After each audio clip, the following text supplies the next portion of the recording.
kapuso, gisagad din na. Kaya oras na naman, mamimigay tayo ng tulong at saya at anli sorpresa para sa mga kapuso natin nagsisikap. Nako, ito, bibigyan sila ng G. Ginhawa. Ginhawa, yes. Sama ko pa rin ang Jorme. beautiful. Yan. Beautiful talaga, oh, with the P-U-L. PU. Beautiful. Maliit na bagay, Yorme. Nako. Dahil kakambal ng pagiging mabuting tao, may busilak na puso, ay ang ginhawa na dala natin today, Yorme. Yan, Diba? nako, kaya tama yan. Kaya alam mo kanina, no umiikot tayo, may nakita ako. Oh, ito, Mas alam mo, matanda maganda agad? rin to.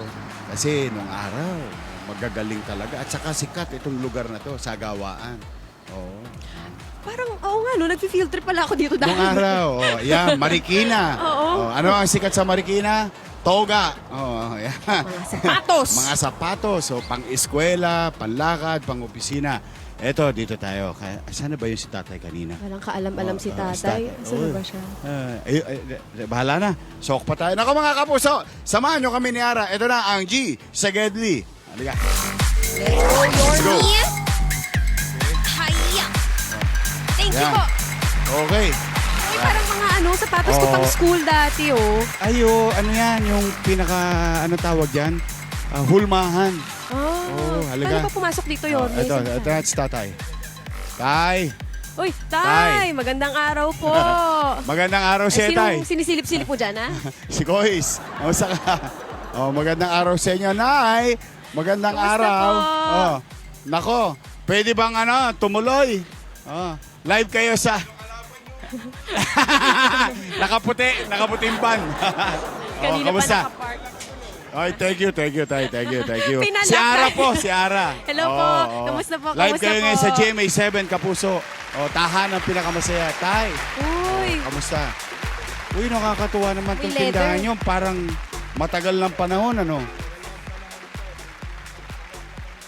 Dahil hindi ganun kaganda yung takbo ng shoe industry, kaya nag-reduce ng mga tao. so ilan na lang po natira? Sana sapatos na galing ng China. Halika, dito ka, Tay, ha? Interesado ako dyan sa kwento mo na yan, Tay, ha? Tay, ano nga pangalan nyo? Vic Sabiniano. Kilala Vic ko rito Sabiniano. sa Vic Tambuni. Vic Tambuli. Apelido nyo Vic yun. Tambuli. Oh, Tambuli. Gawa ko ng sapatos. Oh, yun yung brand. Kumbaga, ito yung lugar niya. Alias ko yun, Tambuli. Alias mo. Bakit? Ba't naging Tambuli? Tambuli, di ba yung yung horn? Philippine horn, gano'n. Puhudyat sa, puhudyat yun sa... Tawag ng tao. Oo. Tropa o kaya mga mamamayan. Tay, Oo. nalungkot naman ako doon sa una mong sinabi na nagbawas ka Nagbawas. ng trabaho dahil humihina yung demand ng locally produced Okay. shoes. Ay, Dito sa yun yung Marikina. isang malaking problema natin noon, no? Kahit nung last quarter ng 90s. Pero ngayon, baka hindi nyo alam, yun yung malaking problema natin noon. So 90s pala nararamdaman na natin yung Last problema. quarters ng 90s, dumagsa yung ng globalization. Yan ang yung problema. Lahat ng manufacturing industry, tinamaan talaga ng Lahat ng, when you say manufacturing industry, hindi mga lang produkto, sapatos. nagawa sa Pilipinas. Lahat na gumagawa ng local, rubber industry, steel industry, lahat ng industry sa buong Pilipinas yan tinamaan ng Tinamaan. globalization. Bakit? Dahil sa mura ba Mura, yung mura. produkto nilang inaangkat natin kaysa sa tayo mismo ang gumagawa para sa consumer natin? Mura, nung tatandaan ko nung panahon na yan, sabi nila, kailangan daw bumasta tayo sa globalization. Okay, tama naman. Pero para tama naman, lumabas tayo sa oo. market. Pero Pero, doon nakita natin, parang isang PBA player yung kalaban natin, dahil pang barangay. Ganun yung difference. okay, yung, Yung yung isang analogy ni Tatawa, ang tatangkad. Oo. O, tapos tayo lalaro sa basketball. Saka O. nakita namin doon, ang katwiran nila, mapakain lang nila yung bilyon-bilyon tao sa China. Dahil ng panahon na yan, talagang Walang-wala rin sila. walang-wala rin ng China eh. O, kasi meron silang cheap labor. Yes, lahat. Minsan forced labor pa. Saka yung electricity natin ni medyo mahal kesa doon sa kanila. Mura yung kanila dahil siguro nuclear, tapos yung labor, parang ang negosyante, may subsidy sila. At saka yung Galing buwis ng ng gobyerno. kuryente nila yata, mura. Mura, kaya mura buwis lahat. ng kuryente natin. Napakamahal. Napakamahal. Di ba nakikita, mga kapuso, pag tinignan ninyo ha, yung mga bills ng kuryente sa bahay ninyo, Ah. tingnan nyo yung portion ng taxes doon. Medyo, Yes, medyo nakakabigat talaga correct, yun sa correct. end product. Yes. Tay, ilang taon na tong Vic Tambuli na... 1981 po. 1981. Oh, hindi Ako, pa pinapangarak si Ara. Opo, tay. Hindi pa ako ginagawa po nun. Opo. Binuo namin to. Noong ako'y nag-aaral pa, nag-aaral ako pero binubuo ko na itong ano to. Ikaw ang first generation sa pamilya mo? O Yung meron ka mga bang kapatid minana? ko, pero ang nanay ko noon, saka ang tatay ko, iba yung hanap buhay noon eh. Basta kami, sa magkakapatid, dito kami lumaki. Lahat dati kasi ng bahay dito, may gawa ng sapatos. Pagka nag-aaral ka, pupunta ka lang sa silong na may silong, pwede Pwede ka ng ano, gumawa. mag-practice ka ng gumawa ng sapatos. Ganun ang buhay dito. Tay, ilang empleyado na lang po bang natitira po sa inyo ngayon? Mag-uumpisa ang taon, ano? Oo. Ilan lang kami, siguro mga 6 hanggang depende sa order. O, 6. O, Eto, humigit kumulang 10. Oo. Iyang 6, humigit kumulang 10, ilan ang napoproduce na sapatos niya? Finish na. Aha. For sale na. Hindi, division. Bawat isang tao dapat gumawa ng 10 pares sa isang Isang araw. isang araw, 10 pares. Ganun lang ang ganun. Di katulad dati, nung mechanize kami, nakaranas kami ng mechanize eh. 16 ang tindahan ko noon. Oo. Noong panahon na yun, bago dumating yung imported. Eh ngayon talaga nag-reduce kami talaga ng ganun na lang ang namin. Ang gusto namin, yung bawat isang tao mag-produce na lang ng 10 pares. Kasi baka lang matenga yung pera, yung puhunan na hindi Saka mabili. hindi kami gumagawa na hindi order. Ah, talaga? Oo, yun Para na. sigurado may benta Sigurado, na lang. oo. Tay, Tay. sabi mo order. Eh, kanina naman order yan. Halimbawa, mga kumpanya o... Ito yung marketing nila to. Online selling kami umano ngayon. Doon na lang. Doon muna. Nakakasabay. Nakakasabay kami. Kasi walang cost sa upa, walang cost sa kuryente ng tindahan. Yun ang yun ang Tay, pwede ba? Ito. I-ano mo kami rito kay Grabe, tatay. oh. Oh. Tignan natin itong ginagawa ni tatay, Yes, oh. ko narito tong tao. More than Talaga? 20 years. Wow, ang Tay, loyal pangalan mo? naman, tay. Juanito Bautista. Juanito. Juanito, tay. Kuya Uy, Juanito. pangtoga ng sapatos to sa eskwela. Ay, may sapatos sa eskwela. Oh, Bigat pala. pakita mo naman, tay. Oh. Ito. Wow. Uy, modern, Uy, ha? oo nga, no? Parang may Air, parang Nike Air, Air Jordan. International Air Sol yung yan, Air Sol. Air Sol, para mas malambot. Oh. Tingnan nyo mga kapuso. Pang-eskwela yan? Hindi ako sure. Pwede to Para saan to? pang-eskwela? Mang Vic? Mga Ito pang-forma. sa online to. Ito na yung sinasabing pang-formal na pang-rugged. Pandiinan. Formal na rugged. Dahil sa design sa baba. Oo. Formal to eh. Oo. Oo. Ngayon, Tay, Mang Juanito, sabi ni Tay Vic, bawat isa sa inyo kailangan mag-produce ng 10. Matanong ko, itong isang toga na to, isang sapatos, ilang oras mo to nagawa? Halos aabot sa amin yan mga maghapon. Maghapon. Hanggang sa matapos. Yan ang namin. Yung naging experience namin sa paggawa. Natatapos mo yung 10 sapatos, tay, sa isang araw? Opo. Yun talaga yung parang kota nyo. Yan ang pinakuta namin. Tay, teka lang, parang nababali na yung likod ko dito. Pwede ba tayo mag-usap, Tumayo. tay? Oh.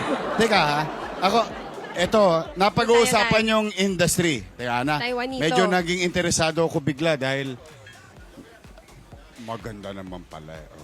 Oh. Oy, oo nga. Ito na, finish. Oh. Ay, ang bigat. Yan natin. Teka. Nag-outfit Wow, check ako. Yorme. Outfit check ka nga dyan. Tay, Sige nga. Vic, kwento ka tayo, Dito ka, Juanito. tay. Sige, tay. Dito ka.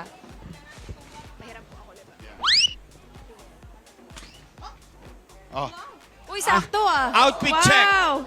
Toga. Bagay sa outfit. Galing kay Vic Tambuli, Marikina. Abangan nyo lang dito yan. Pwedeng pang sok pa sa eskwela, pwedeng pang Amerikana. Ayan. Taray.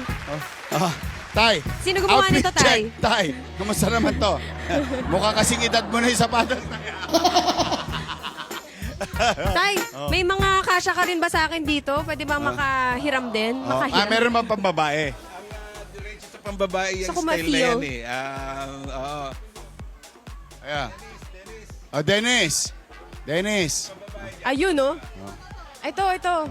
Okay Parang ang laki. Talagang ano rin Alam niyo ba ako si Bigfoot? Tapos sisintas. Ito ngayon ang tanong ko.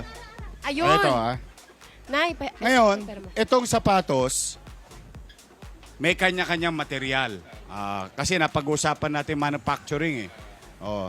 Tay Vic, etong tawag dito, swelas? Soul yan. Suelas. Swelas kayo rin gumagawa. Hindi, imported yan. Imported from Taiwan. Yun ang pinagtataka ko. Kasi nakakita ko rito sa Marikina, gumagawa sila ng swelas dati, mechanized. Suelas dati, mga rubber lang pangkaraniwan. Tapos, dumating yung panahon, nung pagdagsa ng sapatos nga na galing ng China, mas lumakas yung production nila ng mga spare parts. Pero ang leather natin, dito pa rin, local. Yun ang second question ko. Ito, kahoy. Hindi kahoy yan. Rubber to, ito polyurethane. Kaya magaang. Magaang. Pero, Itong balat. ayan ito. Itong atin yan. Local yan. Baboy or baka? Baka yan. Baka. Galing naman to sa ating mga magsasaka, yung mga naghahayop. Meron yung gumagawa niyan dito sa Pilipinas, yung Bulacan.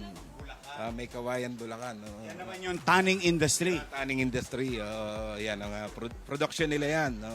So, yung balat nila, nabibili pa rin sa Marikina. Hindi, karamihan dito sa local pa rin yung nila. Pero yung mga sariwa, galing sa iba't ibang probinsya na katayan. Ay halimbawa, balat ng baka, balat ng kalabaw, balat ng baboy, yan ay galing sa iba't ibang katayan. Tay, Parang ikaw yung naman. Lunar Grand. Si Ang Mang ganda. Juanito. Parang relax na relax ka lang dyan, Tay. Gawa mo to. May gawa ka ba dito sa dalawang to? Posible. Posible. Hindi ka masyadong Sa sure. sobrang dami ng ginawa. Ito, Tay. Lahat kasi may dumadaan ng mga division din eh. Yung, Parang assembly line, ha? Oo, sila yung paglapat, pero pwede rin siya sa sa pag-attaching ng sole. Tapos meron lang lapat-lapat lang, pero siya yung pinakamatagal dito. Kumbaga kaya niya magdiretso. Maglapat. Pero mas efficient kapag may kanya-kanyang... Mas mabilis ng bahagya, mas mabilis. Yorme, pansinin naman natin tong school shoes ko, di ba? Oo, Uso kaya. ngayon yung mga loafers. Loafers, Uso yung mga oo. loafers ngayon, Yan. tapos may mga matataas na socks. Oo. At saka ang gaan at ang lambot. Magkano po to, sir? Magkano- Sir Vic, magkano po ito? Iba-iba kasi presyo niyan eh. Ito kasi yung mga low end namin to eh. Pagka dito, mga Lambot? mga 600 ganyan ang pambabae, pero sa labas niya 1,000 na yan.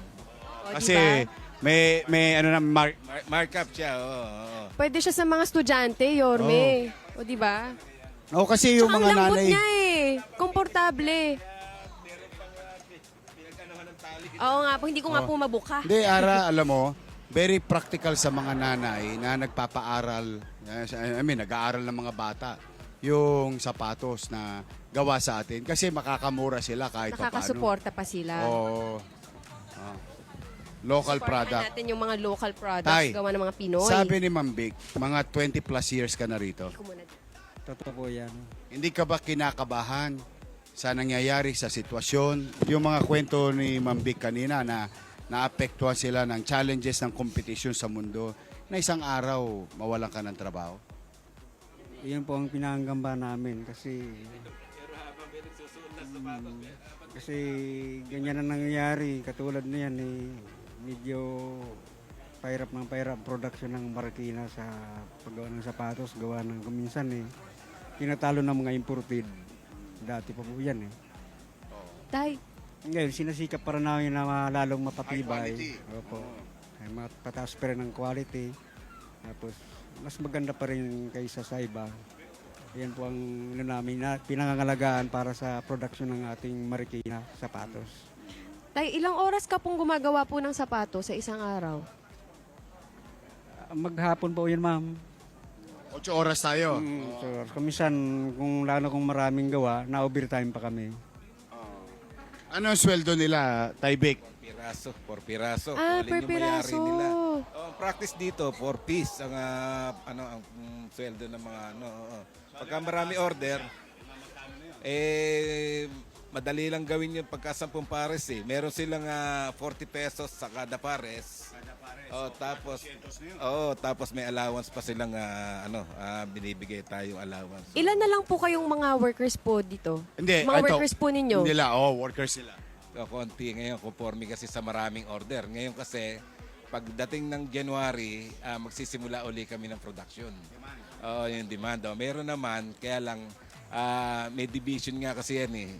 Yung katulad ngayon, huli niyo ako rito na gumagawa ako ng pattern para sa production namin. Oo, para sa production. Ito yung isusunod namin production, yung high-cut na pang rider shoes yan. Right. pang Oh, rider. mga Kasi usong-uso yan. nagmamotorsiklo. Mga Grab, angkas, Yes. o yung mga nagdi-deliver. Protection. Kailangan kasi nila yan eh. Makapal. Oh, dahil alam mo saan para importante yan, Ara? Bigat Sa bukong-bukong. Protection yan. Oh. Kasi mainit minsan, pagka nakalokat ka, sasabit ka sa mainit na bakal. At practical yan sa mga nagmomotor. Leather lahat yung ano niya. Simula mo na sa pin dito. Leather yan, yung midsole. Ngayon, papatungan pa namin na matibay na swelas yan para protection talaga ng mga riders yan. Ang ano. Sir, what? Oh, mga riders, ha? Eto, may bagong-bago tayo. Alam ko, pagka bumibili kayo ng mga toga, pang motor, maabot ng 5 bulig, 4 na bulig. Dito tayo, magkano to? May sukli pa yun. May sukli yun. Pero siguradong high quality. Hindi ganun. So ganito po, magkano po kaya yung mga gantong riding May boots? sukli pa yun. May sukli pa yun. Ibig niya sabihin, definitely mas mura. Pero yung practicality, tibay, yung quality, makakamit mo sa Marikina shoes. Oh, so sana masuportahan natin ang ating mga local products. At Kasi siguruhan yan. Siguro makaisa ka nito, limang China product na yung gagamitin mo. Kasi aesthetic lang eh. Hindi siya leather talaga. Pero magaling sila mandaya. Akala mo leather pero pagka ginamit mo na, sandali lang yon. Kaya yun eh, pagka sinabi bilingin buka eh. Ganun lang. gaano naman. katagal po ba itong mga Ay, ito quality po ng ano, shoes ninyo? magsasawa na pa mo dyan hanggang sa bumili ka na uli ng bago. Hindi naman tumatawa yung toga natin. Hindi, purme tayo yan. Kaya nakabasta Matibay, yan. matibay. Alam niyo bakit ko tinanong yun? Yung sinasabi ni Tatay Vic sa ibang bansa gawa, nakapandikit lang. Ito may tahi. Oh. So, hindi siya tatawa. Oh, yan yung importante, di ba? Tatawa. Sa tuwa, sa ligaya. Oh. Yorme, gusto ko Okay. lang ding makilala ang ating mga ibang gumagawa. Silang Oh. 4 na lang po, no? Aray ko. Oh. Pakita Ayan, natin. sige, sige. Tara. Oh. Si Ito, Nanay. si Nanay. Ano pong pangalan ni Nanay? Nanay. Oh, Hello. kaway na lang si Nanay. Oh. Dito naman. Ito pa, si Nanay din. Oh, Ito. ang mga masisipag nating Oo. empleyado dito sa Namuti na ang Tambuli buhok. Shoes. Oo. Hello, Nay. Kaway-kaway Senior na. citizen. Pero alam mo, Ma'am Vic, yung iniikot ni Ara ngayon, natutuwa rin ako sa'yo. Alam mo bakit ako natutuwa at proud sa'yo? Kahit na may edad sila, hindi mo pa sila inaalis. Oo, at yan kasi yung magagaling, yung mga ganyan may edad. Ang hirap magtaturo ngayon ng mga kabataan. Alam na nila. Wala kaming nakikita intention ng kabataan. Di katulad namin noon, elementary pa lang, nagsasapatos na kami. Galing sa paglilinis ng sapatos, hanggang matuto sa patero. Alam mo, kukwento ko lang, kaya ko yun nabanggit na natutuwa ako sa'yo. Noong araw, nung nasa lingkod bayan pa tayo, gumawa tayo ng batas na kunin ng mga fast food chain yung mga senior citizen natin na able pa. Nakikita ko sa Maynila yun. Ano? Ako sa Tutuban eh. Oo, yung mga shakies doon eh. Puro ugod-ugod na yung Kasi ang katwiran ko doon, gusto ko yung productive years nila ma-extend. As long as able sila. Alam mo, nagkaisa yung mga fast food ginawa nila. Yun naman kinopya ko lang. Kinopya ko lang sa Japan. Sa Hong Kong, gano'n. Tay, paano yung mga Gen Z ngayon? Siyempre may mga kakaibang design na Kabataan sila na naman gusto. na nanonood. Paano nyo po? Hinihikayat natin na hinihikayat natin na ibig sabihin ni mag-aral silang ng produkto natin kasi ako ang tingin ko after 5 years wala nang marunong sa wala nang medyo magre-retiro na yung matatanda kasi itong gawaan na to mahigit 100 ng tao rito. Oo, meron akong 16 na tindahan nung bago dumagsa yung imported dito. Kaya lang, hindi ko kaya magbenta ng made in China product talaga. Ako ay may pagka, nationalismo. Oo. Sana mabasa ka, Vic, ng ulan. Para dumami ka. Yorme, gusto ko lang tanungin si Tatay Juanito. Siyempre gusto natin i-comment na more than 20 years ka na pong nandito. Ano pong nagtulak sa inyo para mag-stay pa rin po kayo dito, manatili pa rin po kayo dito? Kasi ito na naging hanap buhay ko. Dito ko na binuhay ang aking pamilya. Dito ko na pinag-aral. Kaya hindi ko makakalimutan ng paggawa ng sapatos. Gawa ng naging mahal ko na hanggang dala ko na sa pagtanda. Kaya di ko na iniwan. Alam mo, Ara, ang isang wino-worry ko yung sinabi ni Vic. Kasi, totoo yun. Hindi naman to tinuturo sa eskwelahan eh. Skill to eh. Oh, true practice, no? Oo, yan ang ano eh. Parang ang pagkakaiba kasi nung araw, kami nga, paglabas mo lang, hindi ka naaasa sa baon sa magulang eh. Lalabas ka lang ng bahay mo, pupunta ka sa mga silong-silong, maglilinis ka ng sapatos, may pambaong ka na eh. Ganun nung unang panahon eh. Tay Vic, etong G sa Gedli, nag-iikot kami, random people, random places. Naghahanap kami ng mga kapuso natin nagsisikap at kami nagbibigay ng G. Oh, ginhawa. Ginhawa. Oh, okay. Tay Vic katuwaan lang. Itong nasa Kodli ko ngayon, ilan lahat ang empleyado man nandito? 4. Di bali, apat. Okay. Tay Vic, ako meron akong konting regalo sa iyo, ang tahan ng pinakamasaya. Tapos, kahit pa paano, pampasaya sa buong tropa. Nako, una, may regalo sa inyo, ang Bingo Plus. Bingo Plus! Dalaway mo na. Ako, mga kapuso, panalo talaga kayo sa Bingo Plus. Araw-araw, pwede kayong jumakpat ng 74 million pesos. Piso lang, pwede ka na sumali sa Bingo Plus. Siyempre, kay Tatay Juanito. Please visit Bingo Plus website. At syempre, pagkatapos ng trabaho, nako, mga pawisan yung damit. Maraming mikrobyo, kaya kailangan nyo ng Sunrocks Color Safe. Mag Sunrocks Color Safe with your detergent sa bawat baba. Patay ang up to 99.9% germs na di kaya ng detergent lang. Yan ang expert germ killing linis ng Sunrocks Color Safe. Yan. Yan, pati mga trabador. Okay. Ara! Mauna na eh! Putang Bigyan mo ang ating mga kasama sa Kodli ng tigda 3 bulig. 3,000 pesos! 3 Yan. bulig! Okay. Tapos, siyempre, gusto ko si Tatay Vic, meron din konting pabonus para sa sarili niya at pamilya niya at mga empleyado niya. 10,000 pesos! Yan. Kaya ba, Ara? Sorry, may delay. At siyempre si Tatay, Tay. Dahil sa iyong katapatan sa industriya ito at kay Ma'am Vic Tambuli ng Marikina, may regalo sa iyo ang tahan ng pinakamasaya, G sa Gedli. Butangin si Tatay, 15,000 pesos! 15,000! 1, 2, 3, Ayaw 4, ka. 5, 6, Nako. 7, 8, 9, 10, 11, 12, Ano masasabi mo sa tahan ng pinakamasaya? Maraming salamat sa Hindi namin inaasahan to. At una-una po sa Diyos. At salamat talaga. Hindi namin inaasahan to. Huwag mo iiwan si Ma'am Vic, ha? Opo, hindi na iniwan. Ma'am Vic, message para sa ating mga manonood. Kaya mo silang bumili ng Marikina shoes. Okay, sa mga kapwa natin Pilipino, kailangan pagtangkilik sa gawang Pilipino, gawang Marikina. Maraming salamat po sa inyo lahat. Thank you. Salamat sa Diyos. Keep it up, Ma'am Vic. Okay, nako. Mission accomplished na naman tayo ngayong araw na to dito sa G sa Gedli. At kasama natin ang Diyosa ng noontime show na si Ara. Nako, kaya abang lang kayo araw-araw dito sa tahanang pinakamasaya.